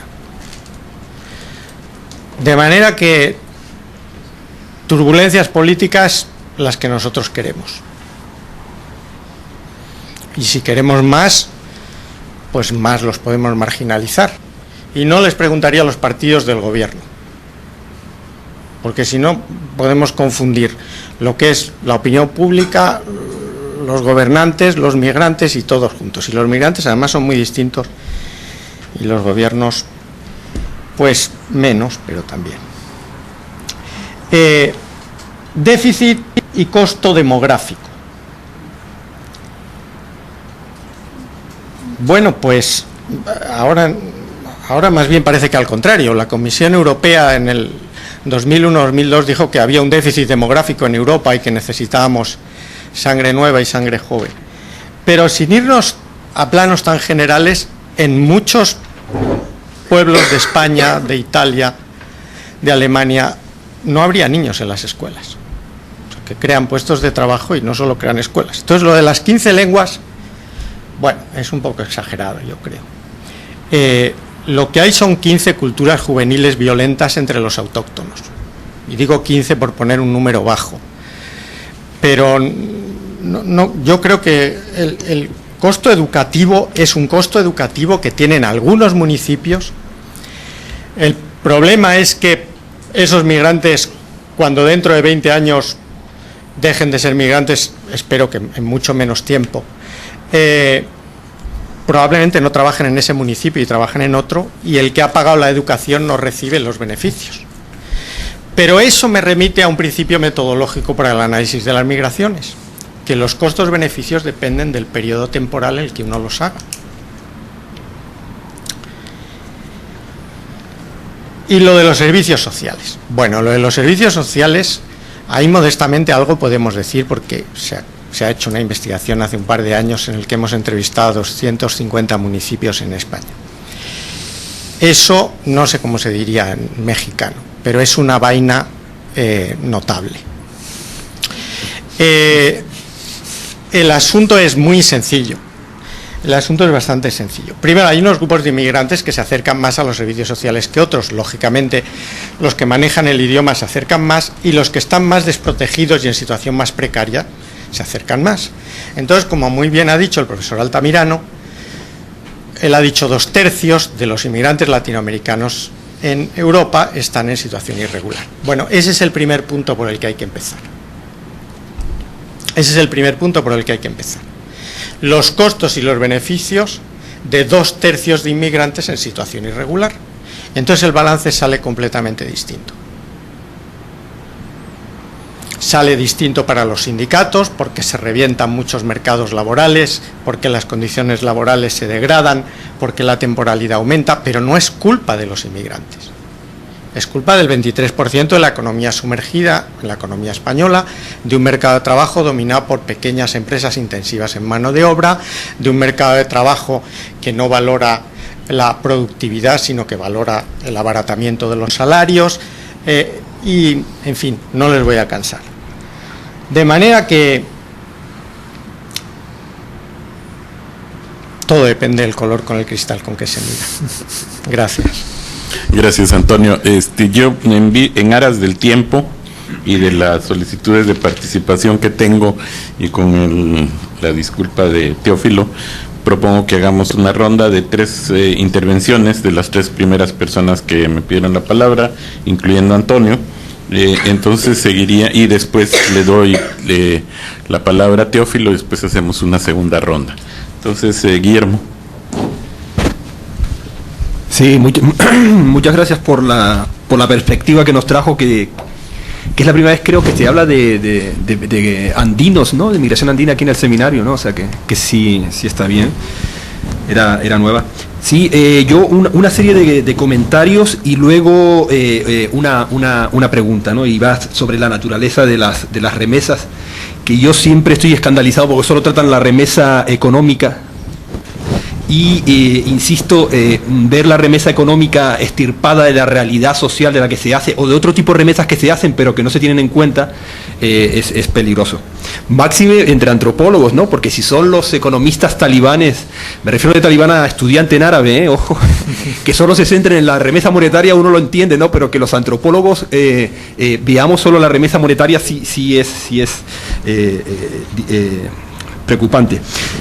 Antes que nada, lo del canto al dólar que hizo, muchos ecuatorianos y peruanos que yo he entrevistado en Barcelona ya hacen la remesa en euro. Yo hubiera esperado también un canto o una oda al euro, ¿no? Y no solo al dólar como instrumento, porque ellos mismos te dicen cuando les preguntan, sí, antes las llegué a hacer en dólares, pero ahora entre que compro dólares con euro y pierdo un montón y mi familia ya lo vuelve a cambiar, como que estamos perdiendo mucho, y hay casas de cambio ya en Ecuador. Supongo que en Perú también, en Argentina seguro y en otros países latinoamericanos, que ya aceptan el euro y uno se evita porque se pierde mucho dinero, ¿no? Entonces eso es un eurocentrismo que me gustaría ver la próxima vez un canta al euro, ¿no? Por otro lado, lo del racismo, ciertamente incluso, por ejemplo, en Barcelona, que han sido los últimos crímenes, las víctimas fueron ecuatorianos, por fuera de discoteca, o sea que no se queda solamente incluso a lo mejor en el insulto al sudaca, que incluso ya la comunidad latinoamericana se autodenomina muchas veces sudaca, ¿no? O sea, sí, yo en plan sudaca le dije a la dependiente, ¿sabe usted? O sea, esto y esto. Los argentinos hablan del gallego, o sea, que viene a ser también, y Galeano, el gran escritor uruguayo, habla de los nordacas, ¿no? Entonces, lo del racismo no solo se queda también en las denominaciones, como decía Antonio Izquierdo, incluso depende de las clases sociales, ¿no? Sino, además, o sea, de violencia, que esa sí es el racismo preocupante, ¿no? Y los ecuatorianos han sido víctimas de homicidios por parte, y yo creo que el contenido racista era importante en la muerte de esos migrantes, ¿no? También lo del racismo. Y entonces iría a lo de las remesas. La mayoría de las remesas, y como se habló del capital humano, costo afectivo, etcétera, etcétera, que hacen los migrantes latinoamericanos hacia sus países, me atrevería a decir yo, es la remesa de la llamada telefónica, que muchas veces es donde se gesta la negociación de la remesa económica. Pero la mayoría de ellos no manda dinero, entonces manda besos. Insisto, lo que yo he llamado la remesa emocional, que la olvidamos todo. La remesa informativa, que hablando con Maru también en México existe, de cómo migrar, de qué hacerle. O informativa en el sentido de decirle, ¿sabes qué? No te vengas porque esto está duro. O le dicen, sí, mándame a tu hijo que venga a mi casa. O sea, esa es la remesa que más se produce y que a veces es importante. Si hablamos del coste afectivo en las familias, insisto, y en México también se olvida mucho, la remesa esta de tipo emocional, de tipo afectivo, que insisto, es el líquido amniótico donde muchas veces se gesta la remesa económica. Es importante, y entonces si no entendemos eso, no lo entendemos. Yo lo veía, voy a ir breve, pero cuando a mediados de los 80 Telefónica tenía malas cabinas y se estropeaban, las filas de argentinos y uruguayos, sobre todo, que eran los migrantes latinoamericanos más fuertes en España, hacían durante días filas para estar hablando con su familia. Y en las conversaciones, muchas veces, no le diré por qué oía yo, pero en las conversaciones veías cómo decían, no te puedo mandar dinero, sino saludos, decirle a mamá que estoy bien, etcétera, etcétera, un beso, y lo más que mandaban eran besos y no tenían dinero.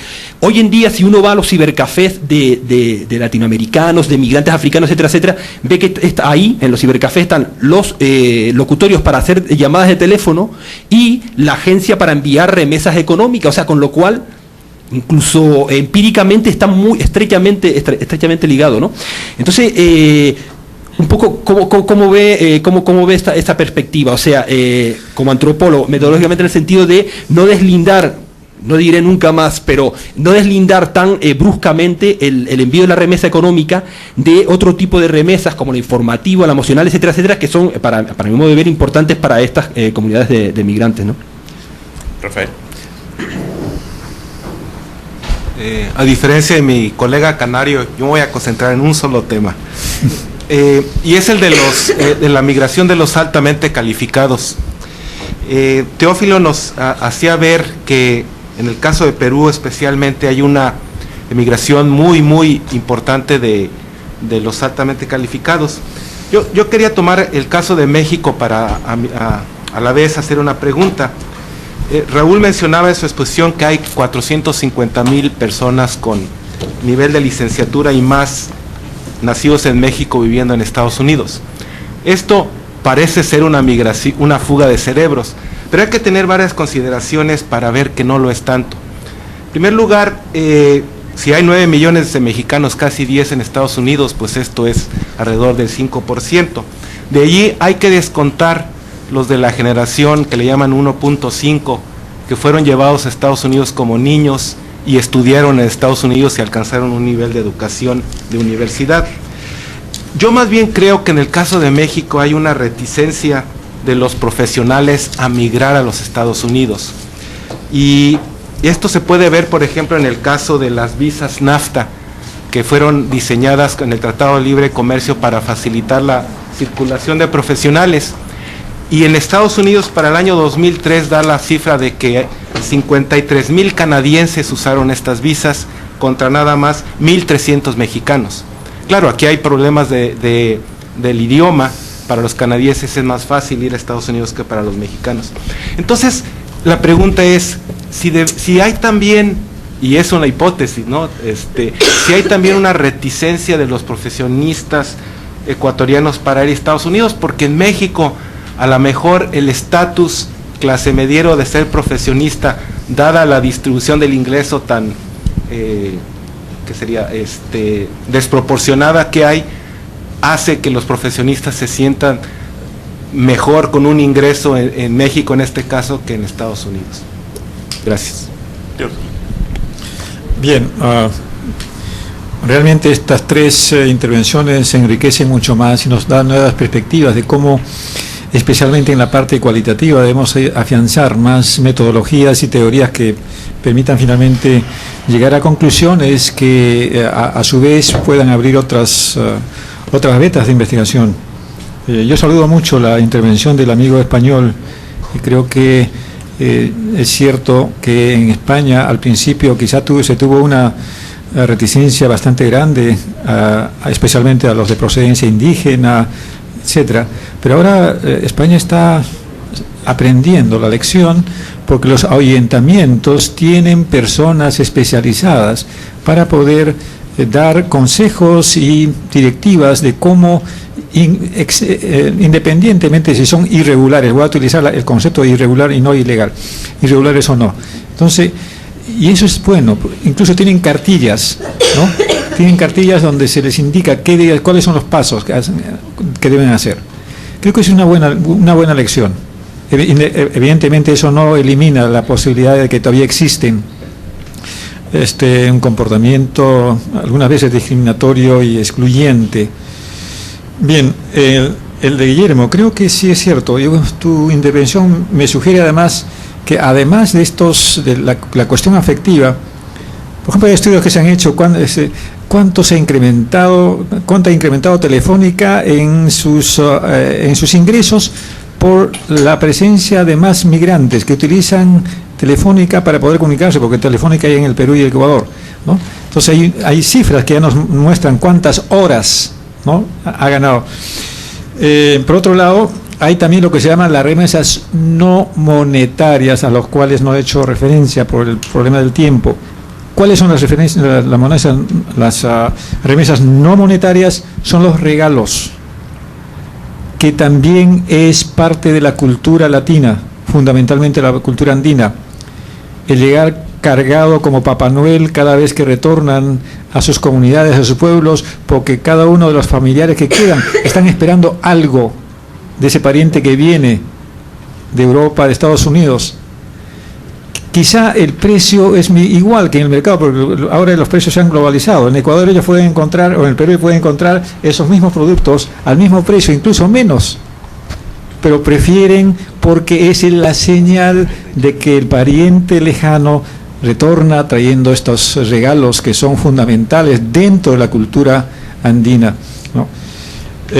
Aparte de eso, es cierto, los euros son ahora muy utilizados en Ecuador y Perú, y ya es una moneda corriente, incluso uno puede comprar con euros, puede entrar a una tienda y hacer esto, ¿no? Entonces, eso por un lado. Y por otro lado, también la reticencia. A diferencia de México, México fundamentalmente, y Argentina, antes del shock económico que tuvieron en el año 2001, ¿no? Y Venezuela, antes de Chávez, incluso mucho más antes, ¿no? Había una reticencia a migrar por una razón cultural también. La gente quería mostrar sus capacidades y calidades profesionales en su país de origen, porque ese es el lugar donde era nacido. El prestigio estaba dado en su lugar de origen, ¿no? Porque saben muy bien que cualquier inmigrante de clase media que se va a Europa o Estados Unidos, dentro de la escala social, inmediatamente baja, se convierte en clase media baja, ¿no? Incluso ni siquiera aceptado en la clase media baja, porque sus redes sociales no le permiten extender esas redes a la clase media baja americana y europea. Entonces hay un desliz, automáticamente. La ex oligarquía o la burguesía peruana y ecuatoriana que se fueron estos últimos años no van a lograr mantener su estatus social y económico en Europa y Estados Unidos. Inmediatamente bajan a la clase media, y ni siquiera en la clase media son aceptados porque pues no tienen las redes como para poder ser aceptados.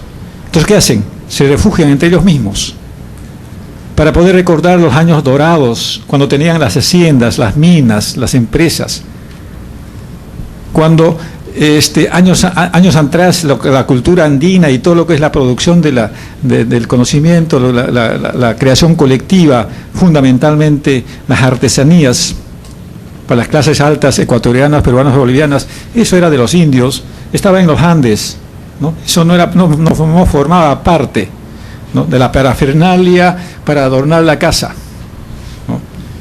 Y ahora cuando se han ido a Miami, a Europa, uno puede encontrar un torito de Pucará, una imaginería cusqueña o ayacuchana, un reencuentro con su cultura, pero en el exilio o en la diáspora. Recién empiezan a reconocer que vienen de un país rico, expresivo, con una tradición histórica y arqueológica fundamental. Entonces, ese redescubrir en la diáspora, algo así como el pescado que se da cuenta que estaba dentro del agua cuando está fuera de ella, ¿no? Entonces, creo que cuando se habla, en ese caso, la reticencia que es cada vez menor, este concepto de patriotismo, de ligación al país, etcétera, de hacer algo por el país que lo vio nacer, cada vez pareciera un elemento casi histórico y que no está presente. Entonces, ¿por qué? Porque los proyectos personales son más importantes, ¿no?, de él y su familia. Entonces, cuando hacen la evaluación costo-beneficio, dicen, bueno, me voy fuera del país, las posibilidades que voy a encontrar fuera del país son estas. Sin embargo, no siempre se corona ni el sueño americano, con la cual ellos viven permanentemente, ni el sueño europeo, ni el sueño japonés. Porque, a diferencia de los países de América Latina, excepto Brasil, hay Nikkeis peruanos, hay 45.000 Nikkeis, descendientes de japoneses, que ahora trabajan en Japón y que mandan mucho más dólares que los propios migrantes en los Estados Unidos, porque los ingresos son mucho más altos, ¿no? Hay 250.000 Nikkeis brasileños que trabajan fundamentalmente en las factorías en el Japón, como resultado de una política de apertura de mano de obra solamente a los Nikkeis, a los descendientes de los japoneses en el exterior, porque el japonés pensaba que cualquier japonés descendiente en cualquier parte del mundo se comportaba como ellos, y de repente encontró que fueron los peruanos, son físicamente similares, el brasileño habla de fechoada, del fútbol, del carnaval carioca y todo esto, ¿no? Es muy festivo, el peruano también. Entonces, culturalmente son totalmente distintos, aunque racialmente algo les liga, ¿no? Algo los vincula. Bueno. Gracias, Teófilo. Vamos a pasar a la segunda y última ronda de intervenciones. Les voy a pedir a las tres personas y a Teófilo también que traten de ser breves porque ya estamos más que pasados del tiempo. Entonces, en su orden, Fabián. Gracias. Es un comentario, me llamó la atención, Teófilo, en la evaluación de costos-beneficios que hiciste, que solo incluyeras el país de origen y el de destino. Bueno, sin olvidar migrantes y sus familias, ¿no? No sé si tiene que ver eso, si fue una decisión, si tiene que ver con el hecho de que la migración peruana y ecuatoriana es más hacia Europa, hacia lugares que hacen un tránsito diferente a la mexicana, ¿no? Pero me parece que valdría la pena también tratar de evaluar un poco qué sucede en términos de costos y beneficios durante el tránsito aquí en México. Bueno, sabemos de costos políticos, sabemos de costos en términos de derechos humanos de los migrantes, ¿no? Pero tampoco creo que nadie nunca se ha detenido mucho a hacer una investigación seria, ¿no? Creo que valdría también pensar un poquito más en los costos y beneficios, en los costos demográficos para el país de origen, que creo que normalmente no estamos viendo, sobre todo en el mediano o largo plazo, y los costos ecológicos también, ¿no? Hubo una moda hace como 20 años de empezar a hablar de costos ecológicos, pero como que no prendió mucho, ¿no? Algo que regresa un poco a una de las preguntas que se le habían hecho a Raúl.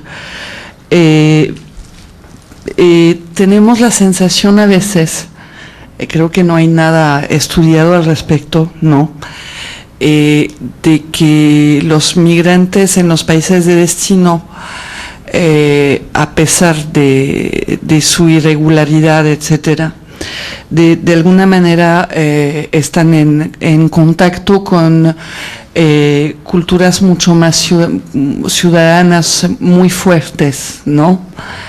Que ciertamente muchas veces los excluyen, ¿no?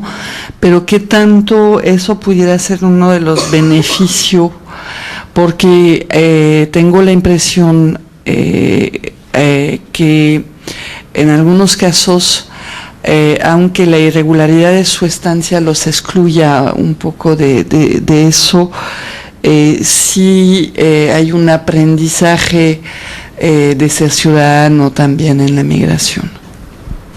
Luis Fernando. Sí, muchas gracias.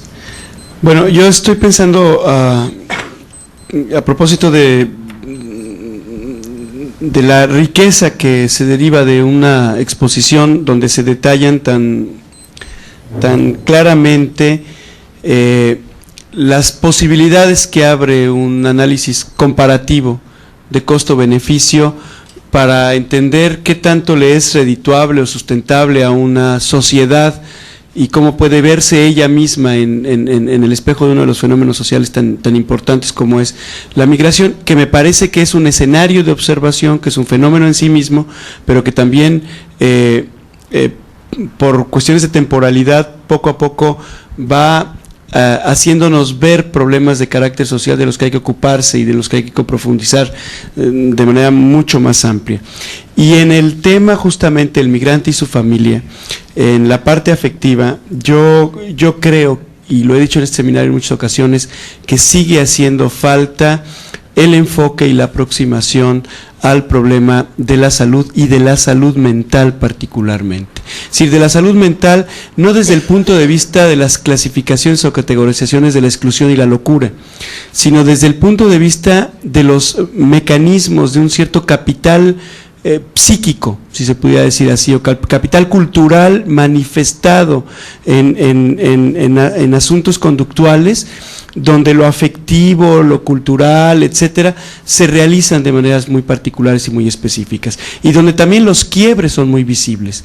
Nosotros tenemos estudios incipientes, me parece que tenemos que hacer mucho más y preocuparnos más por todo el problema relacionado con origen, tránsito y destino de situaciones como las adicciones, de situaciones como las anorexias, las bulimias, del problema del suicidio entre migrantes, ¿no? Donde nos hemos encontrado también transnacionalizaciones de imaginarios, de referentes y de sufrimiento, de sufrimiento emocional, no solamente derivado del problema de la aceptación o rechazo o de las estrategias de integración y de comunicación, sino del problema mismo de asumirse a sí mismo con o sin recursos dentro de este proceso, y cómo la familia es a veces el soporte imaginario más ideal, pero también a veces es el más tremendo, ¿no?, para acoger este tipo de temas. Y me parece que es uno de los temas que podrían estar como muy bien explicitados en términos de costo-beneficio también en este tema. Y lo digo como una sugerencia, además entusiasta, porque me parece que sobre esta línea vamos y sí, está muy bien. Gracias. Ven.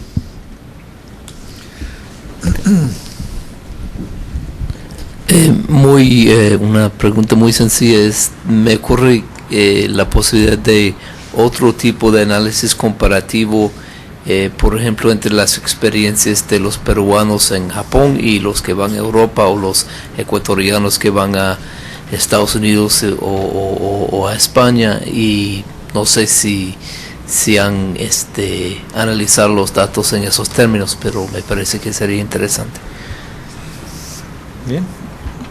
Bien. Bueno, antes de terminar con esta respuesta, quiero agradecer las insinuantes y muy inteligentes intervenciones que, de todo caso, van a permitirme, dentro de proyectos próximos, elaborar e insertar estas nuevas ideas. Yo creo que es la función de un seminario como este. Vamos a ver, es cierto, costo-beneficio, país de origen, destino, inmigrante, el tránsito, y dentro de esto está todo lo que es la legislación sobre migraciones internacionales. Algunos países se abren, otros se cierran, otros producen una serie de esfuerzos a los migrantes para que ellos puedan tramitar, hacer los trámites iniciales, etcétera. Entonces, durante el tránsito, quizá la migración peruana, la andina, no tiene la frontera que tenemos acá, sino se van directamente. Van a España, Italia, a Francia, se van a Argentina, Chile. Hay una migración fronteriza, por supuesto, que creo que es un tema fundamental que siempre nos olvidamos, ¿no? Bueno, ustedes, los mexicanos, están muy bien, pero en el caso peruano, Perú tiene 70.000 peruanos en Chile, 35.000 en Bolivia, tiene estos últimos tiempos en el Ecuador cubriendo ese mercado laboral de los ecuatorianos que se fueron a España, campesinos que migran al sur del Ecuador, etc. Hoy una migración también de las comunidades nativas que pasan a las fronteras y se van al otro país, que no es tanto migración sino una movilidad poblacional. Entonces, pero fundamentalmente la migración es por salto, ¿sí? Perú, Ecuador, Colombia, Estados Unidos, Europa, Japón, ¿no? Entonces no hay pero dentro de eso evidentemente hay que ver las legislaciones tanto de los países de origen como de destino, ¿no? Cierto, hay un costo demográfico, no sé a qué te referías cuando decías costo ecológico, pero sí, el costo demográfico es cierto, porque aunque algunos dicen que la migración es una válvula de escape para liberarse un poco del crecimiento demográfico, que todavía estamos en la tercera etapa de la transición demográfica en los países andinos, de tal manera que cuanto más se vayan mejor. Incluso los gobiernos pareciera que están más interesados que se vayan para que manden las remesas. Esa es más o menos la imagen que hay, ¿no? Entonces hay un costo demográfico, es cierto, que tiene que ver fundamentalmente con que el capital humano, es decir, el padre o la madre o las personas en edad productiva se van de la comunidad y dejan sin mano de obra, sin el capital humano necesario para el desarrollo. Eso es cierto, ¿no? En edad reproductiva también. ¿Ah? En edad reproductiva. En edad reproductiva, claro. Pero eso también tiene tiene sus efectos, porque un marido ausente, pues los hijos lo hacen de una manera más espaciada o cuando retorna. Entonces eso también tiene un impacto en el lugar de origen, ¿no? Entonces no está el marido, entonces pues hay menor crecimiento. Ahora, es tan conocido esta ecuación, ¿no?, de los demógrafos, de que los países andinos están en la tercera fase de la transición demográfica, todavía seguimos creciendo, y los países europeos hace 50 años ya han entrado a la cuarta fase. Entonces, Italia y España son los países donde la tasa de fecundidad se ha reducido a 1.3, ahí leía en el Newsweek, ¿no? Entonces, lo que hay que hacer es un poco llevar a los inmigrantes, que serían casi la salvación. Había una cosa que decía, si es que los españoles y los italianos se reproducen a 1.3%, en un periodo de 80 años o 90 se extinguirían. Entonces los migrantes no solamente van a salvar la economía, sino a salvar la población, ¿no?, a llenar ese vacío. Un poco catastrófico las predicciones, pero esa es la idea, ¿no? Es cierto, la ciudadanía se forja en la medida en que se va transitando de una cultura a otra, y fundamentalmente la migración tiene una vocación urbana. Los migrantes fundamentalmente se van a las grandes ciudades. Es cierto que los ecuatorianos se van al sur de España, donde se necesita para las plantaciones de los cítricos. Entonces hay muchos ecuatorianos y peruanos que se han ido al campo. Es una migración de campo a campo, ¿no? Y fundamental, porque de esa manera estos ecuatorianos que son agricultores no cambian de ocupación, no sufren los shocks de trabajo que generalmente sufre aquel que es agricultor y se va a una ciudad y tiene que hacer una cosa que nunca lo ha hecho, y eso tiene un costo grande, ¿no? Migración, sí, es cierto, es una ventana para ver muchas cosas, problemas legales, problemas sociales, culturales, psicológicos, de salud, etcétera, pero no es la varita mágica que nos va a resolver todo eso. Creo que nos da una pequeña ventana para poder ver esos aspectos colaterales que están presentes en todo el proceso de migración, ¿no? Salud mental, efectivamente, ¿no? Hay una revista, Mental Health and Migration, de la OIM, que permanentemente hace recuentos acerca de los shocks culturales que sufren fundamentalmente las mujeres musulmanas en Europa, o los campesinos o los indígenas de América, de los países andinos, ¿no? Y que este shock cultural, pero afortunadamente, como ellos piensan en términos colectivos, la familia se convierte en el momento, en el lugar donde se pueden ir reduciendo esos shocks culturales, ¿no? Y entonces la familia que inmigró, ¿no?, se convierte en el intermediario entre el que está llegando y la sociedad al que va a ingresar, ¿no? Entonces creo que los problemas mentales se reducen rápidamente, especialmente cuando todavía estas poblaciones tienen un comportamiento más colectivo y se ayudan entre ellos mismos, ¿no? El tema de la reciprocidad y el intercambio, eso de ver al pariente que llega y ayudarlo hasta el final, hasta que consiga un trabajo, es una norma ética que está presente en la mentalidad de los migrantes, ¿no? Es cierto, necesitamos estudios comparativos sobre este tipo de... Yo creo que en el caso peruano tenemos la suerte, no sé si es suerte o no, pero de tener migrantes de todas partes del mundo, ¿ah?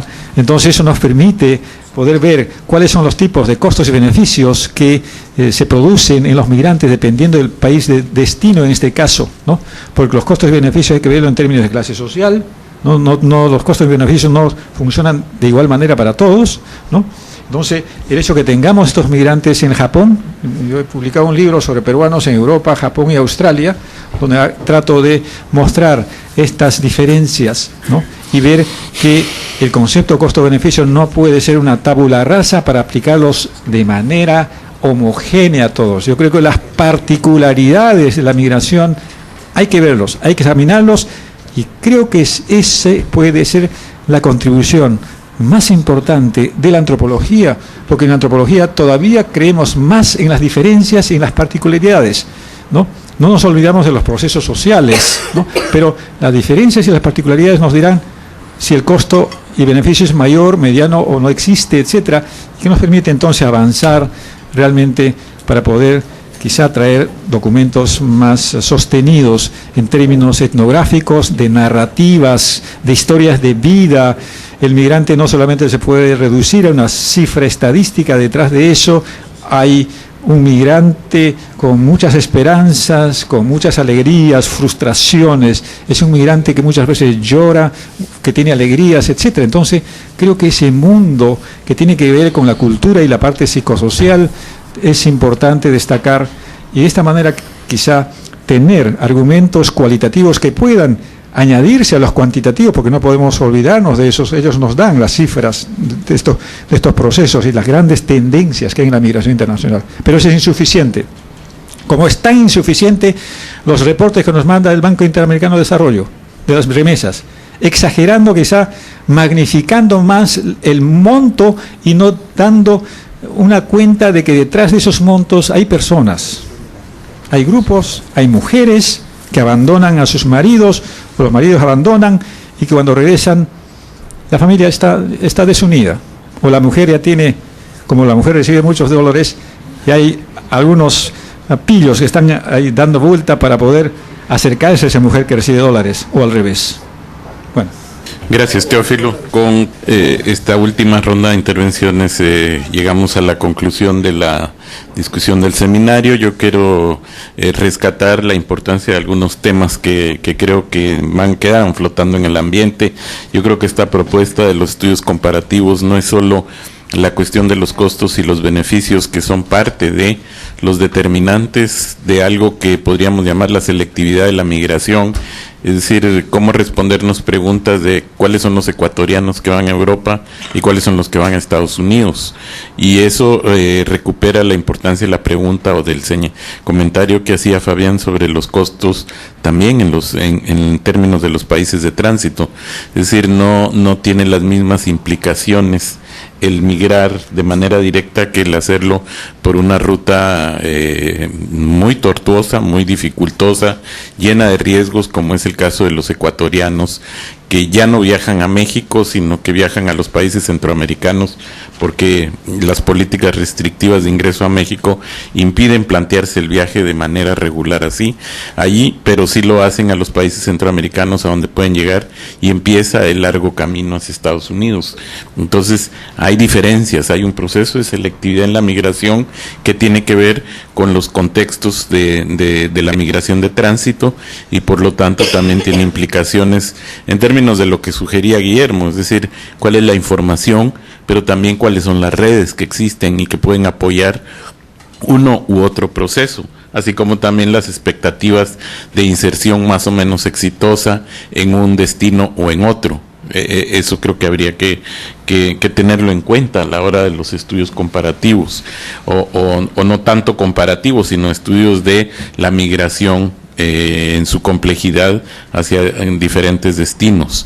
Y lo de los costos ecológicos que sugería Fabián, pues sí tiene que ver mucho con los impactos que por diferentes vías se dan sobre los países de origen o las comunidades o las regiones de origen, en donde se cambian las pautas de consumo, las pautas de comportamiento, o si quieren de manera más general, las pautas de reproducción social de las familias y de las comunidades de origen, en donde el hecho de tener emigrantes que envían remesas, tener emigrantes que generan una expectativa diferente de vida, o como decía Teófilo, en donde los dólares dolarizan la economía local, y entonces cambian el significado y el acceso a los recursos naturales, y entonces los procesos inflacionarios de acceso a la tierra en propiedad para actividades productivas cambia, y entonces se da lugar a procesos de transformación en cuanto a los ecosistemas, al uso y apropiación de los recursos naturales. Entonces hay un costo ecológico también ahí del cual nos olvidamos frecuentemente, ¿no? Porque cómo se invierten los recursos de las remesas por parte de las familias puede tener implicaciones muy significativas sobre los recursos naturales, sobre la tierra y sobre las pautas de consumo. Y eso creo que también lo hemos dejado de lado en los estudios sobre la migración. Cada vez pareciera que nos damos cuenta que nos que a pesar de los avances en la investigación, de la mayor cantidad de investigadores y estudiantes trabajando temas migratorios, pareciera apuntar que sabemos más, y lo que nos damos cuenta es que cada vez sabemos menos. Pero bueno, eso es parte de lo que el seminario pretende contribuir a intercambiar, conocer, sensibilizar a aquellas instituciones, personas que pueden apoyar el desarrollo de investigaciones, es decir, aunque suene como a comercial, para que los académicos nos sintamos estimulados para seguir trabajando, pero también porque es importante la producción de conocimientos que ayude a la toma de decisiones, al menos informadas. No sabemos si conscientes, pero al menos informadas. Era algo que me preguntaba la periodista que estuvo en la primera parte, me decía, y es que ustedes aquí, ¿quiénes vienen? Entonces yo le decía, no habemos solo académicos, también hay funcionarios de distintos niveles de gobierno. Y entonces me dice, ¿y les hacen caso? Bueno, yo no sé, ¿verdad? Yo no sé. Me preguntaron y yo debo aprender de los que sí saben. Sí, pero es que no basta con aprender, es que también hay que aplicar eso, ¿no? Bueno, pues muchas gracias nuevamente a todos por su presencia y participación en el seminario.